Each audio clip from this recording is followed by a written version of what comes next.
Bem-vindo ao Conselho Consultivo. A economia portuguesa cresceu 0,9% no ano passado. Os dados foram revelados pelo Instituto Nacional de Estatística e ficam ligeiramente abaixo das previsões do Governo e da Comissão Europeia, que apontavam para um aumento do PIB de 1%. É o primeiro resultado positivo da economia nacional em 4 anos. Portugal saiu da recessão. O primeiro balanço provisório do Instituto Nacional de Estatística mostra um crescimento do PIB de 0,9% no ano passado. Os números ficam um pouco abaixo das previsões do Governo e da Comissão Europeia, que esperavam um aumento do PIB na ordem de 1%. Ainda assim, foi o primeiro resultado positivo da economia portuguesa nos últimos 4 anos. A desaceleração da economia no último trimestre de 2014 justifica os valores. O PIB avançou 0,7% entre outubro e dezembro, face ao período homólogo, devido à quebra do consumo privado, valores abaixo dos 3 primeiros trimestres do ano. Esta sexta-feira foram ainda reveladas as estimativas rápidas do Eurostat para a zona euro. O Gabinete Oficial de Estatísticas da União Europeia confirma a tendência de crescimento da economia. O PIB dos países da moeda única também cresceu 0,9%, tanto no último trimestre como na totalidade do ano 2014. Já a União Europeia 28 teve um crescimento de 1,4% no ano passado e de 1,3% no trimestre que terminou em dezembro. Nos dados revelados pelo Eurostat, destaca-se ainda o crescimento da Alemanha. O PIB da maior economia da zona euro subiu mais que o esperado pelos analistas, 0,7% em termos trimestrais. A economia alemã foi impulsionada pelo consumo privado. Em sentido contrário, segue a França. A economia francesa cresceu apenas 0,1% no último trimestre de 2014, uma desaceleração face aos 0,3% registados entre julho e setembro. É um dos temas para analisar com os comentadores do ETV, Pedro Pestana Bastos e também Tomás Vasques. Muito obrigada a ambos pela presença neste Conselho Consultivo. Pedro Pestana Bastos, Portugal saiu da recessão. Temos boas notícias? Bom dia. São boas notícias. É o primeiro ano, desde 2011, em que há crescimento. E há crescimento apesar da austeridade. Isto vem a contrariar o que durante meses ou durante anos foi propagandeado pela oposição, que nós estávamos dentro de um ciclo de espiral recessiva e que as medidas de austeridade causavam recessão e a recessão causava medidas de austeridade. Isto vem demonstrar que não é assim. Nós, pela primeira vez em muitos anos, em mais de uma década, crescemos sem o Estado investir, sem grandes investimentos públicos que originam um grande endividamento público. O nosso endividamento público ainda não está a diminuir, já estabilizou, é normal que este ano comece a diminuir, mas a verdade é que nós conseguimos crescer sem, no fundo, mandar dinheiro para a economia. Isso é um grande desafio que nós temos pela frente. Pela primeira vez conseguimos crescer com uma economia, digamos, mais assente no setor privado, mais assente nas exportações. Foi também importante a estabilização da procura interna. E agora é necessário que nos próximos anos, nos próximos meses e nos próximos anos, nós não voltemos a um percurso e a um modelo que é um modelo muito baseado no endividamento público, muito baseado em investimentos públicos que a maior parte das vezes não são reprodutivos e no fundo é baseado em dívida e, portanto, é um crescimento que nos origina recessão a longo prazo. Mas olhando, por exemplo, ao quarto trimestre, há um abrandamento no crescimento. Há um abrandamento. Há alguma estabilização, há algum abrandamento a nível de décimas, tem a ver também com o consumo privado, é normal. Agora, o que é importante perceber é que nós, há muito tempo também, que já estamos em linha com a zona euro e, portanto, conseguimos, além disso, que o desemprego tivesse diminuído, e conseguimos, graças a políticas de austeridade, que são políticas de austeridade foram muito fortes, foram muito penosas para os portugueses, é um caminho que em alguns setores vai ter que continuar, designadamente nas pensões, onde o trabalho é um trabalho que foi interrompido e vai ter que ser retomado a seguir às eleições, qual seja o governo que vença as eleições, e é preciso que os portugueses percebam que é possível crescer mesmo com medidas de austeridade. E, portanto, que que aquela teoria de que só com o investimento público, só com mais dívida é que é possível retomar a economia não se confirma, e ainda bem que não se confirma. Tomás Vasques, há de facto motivos para otimismo ou nem por isso? Penso que não, eu não acompanho o Pedro na sua leitura. Em primeiro lugar, só para uma retificação, quem introduziu no debate político pela primeira vez, ou logo muito ao começo, a expressão espiral recessiva foi o Sr. Presidente da República, portanto não é exatamente uma pessoa da oposição, parece-nos a todos. Foi ele que advertiu contra a espiral recessiva. Num dos seus mas depois foi secundado por muitos. Exatamente, depois foi exatamente. Agora, vamos lá ver uma coisa. O crescimento que é débil, frágil, anémico, 0,9% em relação ao ano anterior, que é o primeiro crescimento que a economia portuguesa registra depois de 2010, tem como fonte principal, como motor principal, o consumo interno. E o consumo interno não tem nada a ver com a política de austeridade, tem a ver com medidas do Tribunal Constitucional que impediram as políticas de austeridade. Portanto, quando se dizia há 2 anos a austeridade provoca recessão e depois para contrariar a recessão há mais medidas de austeridade e se cai numa espiral recessiva, este processo que era certo foi interrompido por um conjunto de decisões do Tribunal Constitucional e sabemos como o atual governo reagiu a essas posições. Agora, para 2015, agora há uma outra componente que pode aliviar ainda este crescimento ligeiro, anémico, que é este período eleitoral que se aproxima. O governo abrandou a sua política de austeridade, abrandou e interrompeu-a, de certo modo, tendo em vista o período eleitoral. Mas quer dizer, aliás, pelas próprias declarações do Sr. Primeiro-Ministro, quer quanto à Grécia, que assim que se realizem as eleições e caso esta maioria retome funções governativas, que a austeridade virá de novo e imediatamente. Agora, não é com a dívida externa que nós temos, na ordem dos 130%, não é possível um crescimento de 0,9%, 0,8%, 0,1%, 1,1% sustentar o pagamento da dívida. E este é um dos problemas que tem a ver com a Grécia e tem a ver com declarações do Sr. Primeiro-Ministro. Depois, por outro lado, a Europa está toda a sofrer as consequências. A Itália teve recessão, teve um crescimento negativo de 0,3%, salvo erro, ou 0,4%. A França teve um crescimento positivo de 0,1%, ou 0,2%, ou 0,3%. Mas a Alemanha cresceu, a Espanha também cresceu. Sim, a Espanha cresceu 2%, a Alemanha cresceu 1,5%. Portanto, são crescimentos.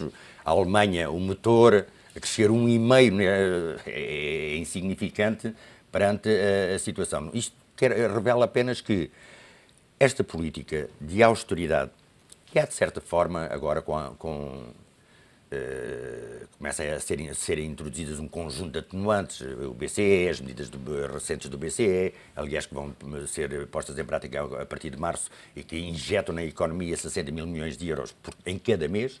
Portanto, há um conjunto a posição do governo grego, que veio questionar este pensamento único sobre a saída sobre as soluções para a crise, abre aqui algumas perspectivas para a Europa de se transformar e acabar com esta política de austeridade. E o acabar com a política de austeridade não corresponde rigorosamente a um endividamentos constantes do Estado. Está provado, os números provaram, o Instituto Nacional de Estatísticas realça, de que aquela teoria do governo que íamos mudar de paradigma falhou. Temos a sustentabilidade da economia portuguesa e o seu crescimento têm a mesma sustentabilidade. Consumo interno. E no segundo, muito menos do que o consumo interno. Mas os primeiros sinais para 2015 em relação às exportações? Houve uma desaceleração ligeira das exportações no trimestre passado. Houve uma desaceleração da percentagem do aumento. Exatamente, desaceleração da percentagem do aumento. Continuamos a bater recordes. É um sinal. É um sinal. Pronto, aqui para 2015, se a Alemanha cresceu 1,5%, não é significativo. Se a Espanha cresceu 2%, são os dois países na Europa, em que Portugal exporta mais, pronto, pode haver aqui algum incremento para as exportações. Mas o que está aqui em causa, e no fundo, é que a Europa não vai sair destas dificuldades, das dificuldades que atravessa nos últimos 3 anos, com políticas de austeridade que estão à vista no crescimento. E depois há aqui um problema, que é a França e a Itália. Porque a França e a Itália não são a Grécia e Portugal. O peso que têm na economia europeia, no conjunto da zona euro e sobretudo na zona euro, é significativo, de modo a causar aqui um puxar para trás deste comboio.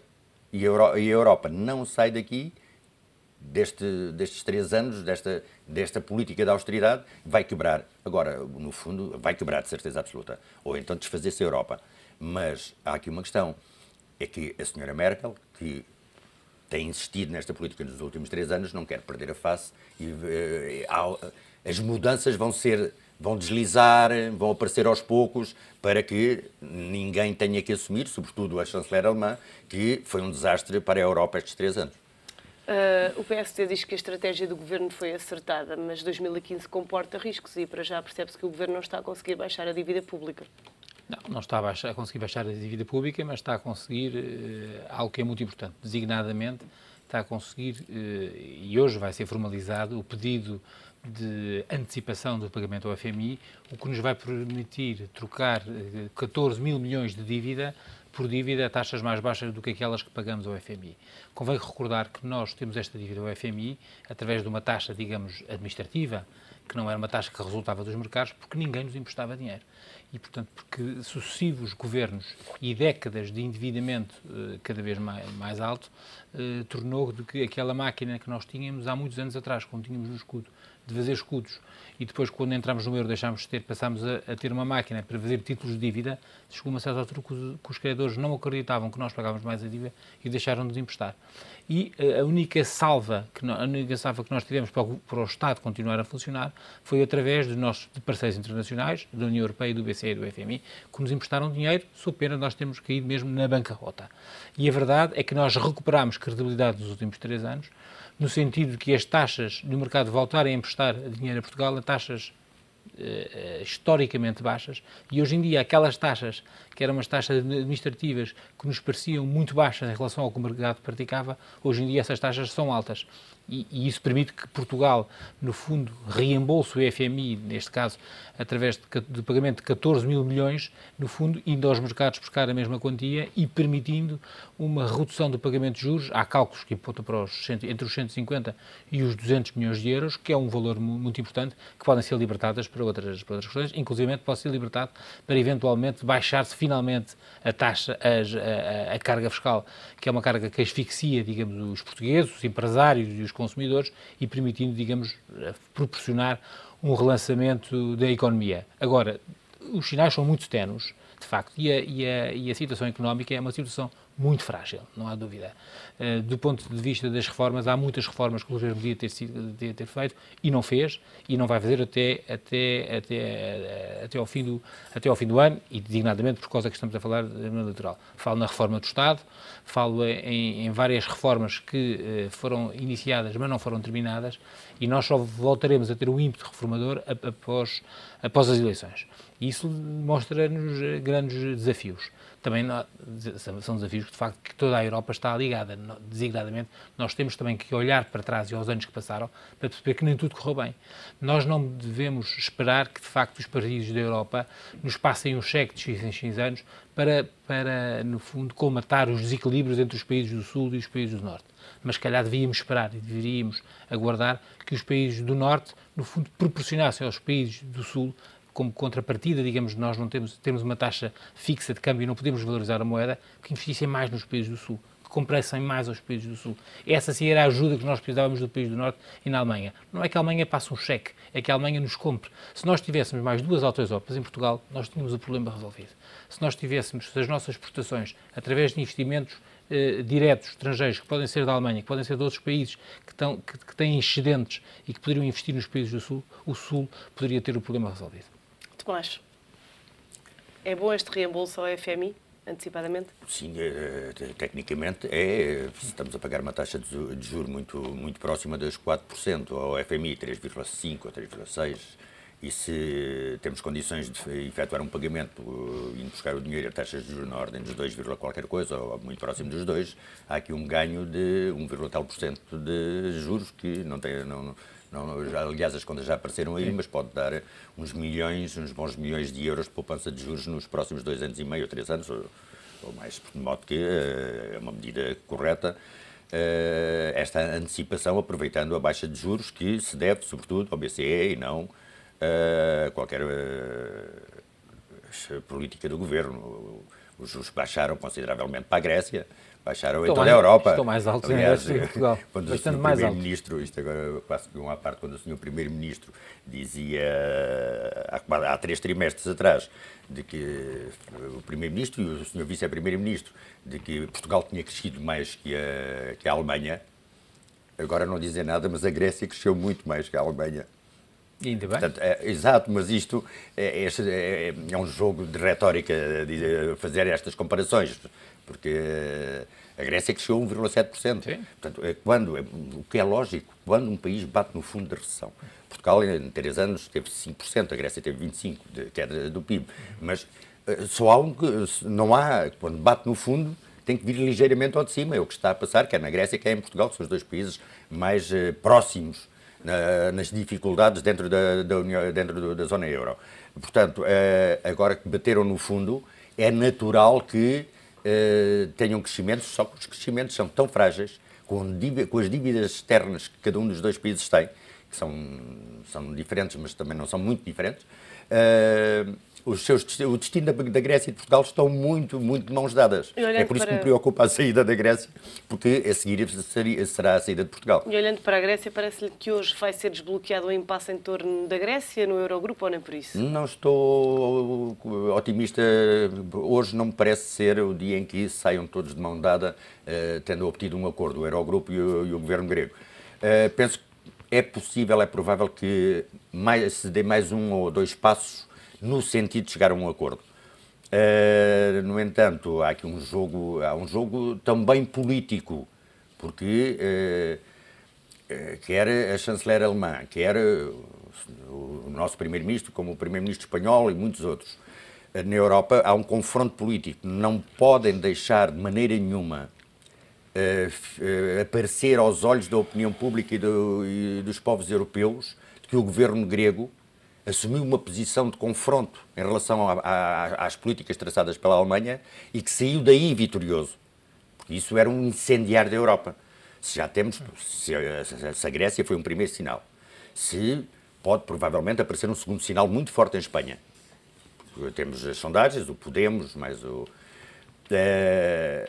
se depois, mais grave ainda, as eleições francesas com as intenções de voto na Frente Nacional. A Europa já está, pelo descontentamento, fervilha está à beira do incêndio. Se deste confronto Eurogrupo, deste confronto da Alemanha com o governo grego saísse aos olhos da opinião pública europeia, dos povos europeus, como vitorioso, era um incêndio, era uma hecatombe. De modo que há este jogo político também, de demonstrar que aquele caminho de se opor à Alemanha não pode ser, tem que ser mais atenuado. Há aqui um jogo, para além da... Eu penso que é vontade, por realismo político, é vontade mesmo da Alemanha de chegar a acordo com a Grécia, mas não pode fazer a qualquer preço e de qualquer forma. Tem que ir gerindo a obtenção desse acordo. O Ministro das Finanças grego continua confiante numa solução positiva para os 2 lados, mas a verdade é que as expectativas continuam baixas para o Eurogrupo de hoje. Bem, continuam baixas. Temos que perceber que acordo é que seria esse. Nós em Portugal, aliás, estamos, na última semana, temos um tempo um bocadinho esquizofrénico. Temos metade do país a fazer claque pela Grécia, então queira que a Grécia consiga vergar a Alemanha. É a questão política. E outra metade do país a torcer, então queira que a Alemanha não ceda, porque nós temos também noção de que existem repercussões na política nacional do que acontecer na Grécia. Eu não nego que, de facto, se a Grécia, depois de ter do programa eleitoral que apresentou e que foi sufragado, depois de fazer vista grossa, digamos, aos alemães, conseguíssemos um acordo que fosse, no fundo, entendido pelos outros países do Sul como uma grande vitória, não há dúvida que Pedro Passos Coelho e o Governo ficaram em muitos maus lençóis. Nós, durante anos, tivemos uma retórica de que, de facto, devíamos ser, digamos, o aluno bem comportado, e que assim é que nós chegávamos aos objetivos. Se nós chegássemos à conclusão que quem faz vista grossa, a Alemanha, consegue outros resultados, digamos, do ponto de vista político-partidário, seria um desastre para os partidos do Governo. Mas o inverso é o contrário. Para partidos políticos que, no fundo, que tiveram anos a pedir mais tempo, mais dinheiro, que de facto havia outro caminho, que se de facto se chegar à conclusão de quem faz vista grossa a Alemanha não conseguiria nada, ou praticamente absolutamente nada, de facto o Partido Socialista e outras forças de esquerda ficariam também em maus lençóis. E portanto nós temos aqui todos temos, é importante que haja que nenhuma das claques vença este confronto, não há dúvida. Como é que se encontrou o equilíbrio? Tem que se tentar um equilíbrio. A Grécia tem um argumento e uma situação política que Portugal não tem, e que tem a ver com a situação na Ucrânia. A Alemanha tem muita atenção para aquilo que se passa a leste. Aliás, conseguiu, pelo menos, que os esforços diplomáticos dessem frutos, os esforços da semana passada, porque, pelos vistos, o cessar-fogo entrou mesmo em vigor. Entrou mesmo em vigor. E a Grécia pode ser uma peça importante nesse xadrez. Nós, hoje em dia, começamos a compreender o quão inteligente foi a aliança que o Syriza fez com o partido, digamos, de direita conservadora, que é um partido muito próximo da Igreja Ortodoxa grega, que tem ligações à Igreja Ortodoxa russa, e é um partido muito próximo ao partido de Putin na Rússia. E hoje em dia o líder desse partido é o Ministro da Defesa. E, portanto, tem sido essencial, desse ponto de vista estratégico para a Grécia, a ponto que tem sido feita com a diplomacia russa, e há uma coisa que a Alemanha não quer, é de facto uma entrada na zona de influência da Rússia de um país da União Europeia. De um país da União Europeia. E é um mesmo país, saia do euro, pode ficar na União Europeia. Exatamente. E é um país que está ali nos Balcãs, que faz fronteira com a antiga Jugoslávia, onde há populações eslavas muito conhecidas, designadamente a Sérvia. E, portanto, há aqui uma geopolítica que é um dado e é um trunfo muito importante que a Grécia tem. Portugal não tem, digamos, nesse ponto de vista. Hoje em dia e percebe-se que existem pressões dos próprios Estados Unidos perante a Alemanha para que se consiga um acordo. O pior que podia acontecer aos Estados Unidos e à NATO, de facto, é que houvesse na Grécia, digamos, ali um ponto de influência russa. E isso, digamos, é um dado que foge à economia, digamos, do ponto de vista apenas financeiro, e não à economia de um ponto de vista mais alargado, digamos, como um grande capítulo da política ou da geopolítica que devemos ter em conta sempre. Tomás, ontem entrou em vigor o cessar-fogo, mas ainda há hostilidades em algumas regiões. Eu, sinceramente, pessoalmente, não estou muito otimista quanto aos resultados deste cessar-fogo. Parece que os acordos que sustentam o cessar-fogo, e eu tiro esta, não é por instinto, tiro de declarações dos próprios intervenientes que transmitem a ideia de que o acordo que sustentou o cessar-fogo é frágil, tem fragilidades. Desde os porta-vozes dos rebeldes, a Putin, o próprio Hollande e a senhora Merkel, ninguém está muito otimista em relação ao desfecho ou à durabilidade deste cessar-fogo. Mas para já este avançou, o último não passou do papel. Sim, avançou. Este não há dúvida que avançou, está no terreno. Mas não estou otimista quanto à sua duração e quanto ao seu como último acordo para a paz na Ucrânia e para a resolução do problema ucraniano. Penso que é um passo, mas que se vai degradar. Gostaria de não ter razão nesta minha leitura, mas penso que se vai degradar aos poucos, lentamente. Num dia há 2 mortos, no outro dia já há 4, e aos poucos ele se vai desfazer. Esta é a minha leitura pessimista deste acordo. Pedro, a trégua está a ser respeitada, mas a situação ainda é frágil. É muito frágil. Eu, infelizmente, comungo da opinião do Tomás. Estamos a falar apenas de uma trégua. Não existem, percebe-se pelos acordos que foram feitos que não existe estabilidade nas fronteiras sequer. E, portanto, o que nós percebemos é que existe quase uma trégua para haver um reagrupamento de tropas. Existe, digamos, politicamente, é tudo muito frágil. E Deus queira que não estejamos enganados, mas não se consegue vislumbrar uma saída, digamos, duradoura, com uma estabilidade de fronteiras. Tudo começou na Crimeia e nós não sabemos onde é que termina. Isto também tem muito a ver, digamos, com os ímpetos, digamos, da Rússia, designadamente de proteger as populações que são mais próximas, digamos, de um governo e de um Estado que a Rússia considera que é nefasto para as populações mais próximas da Rússia e, portanto, não percebemos ainda como é que isto tudo vai acabar. Vamos ver. Pedro Pestana Bastos de Tomás Vasques, muito obrigada pela vossa presença e análise neste Conselho Consultivo, que está de regresso amanhã.